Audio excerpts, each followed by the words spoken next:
维修完成后，检漏环节您做了吗？如果从来就没有做过，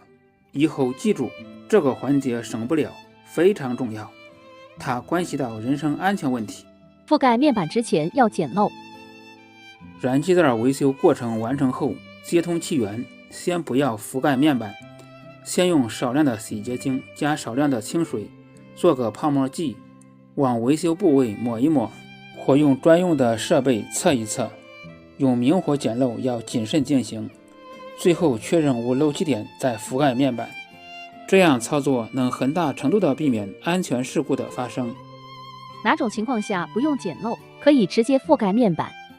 如果只是维修了燃气灶的电路部分，这里包含燃气灶的电池盒、脉冲点火器及其所有连接线、微动开关，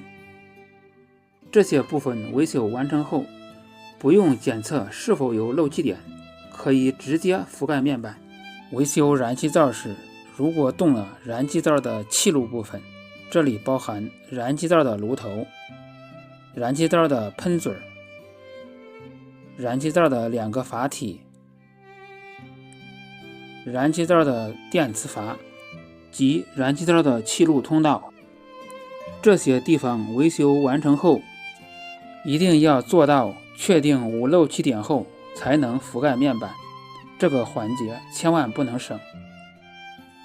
最后总结一下，动了燃气灶的电路部分可以直接覆盖面板熄火，动了燃气灶的气路部分一定要先检漏再覆盖面板。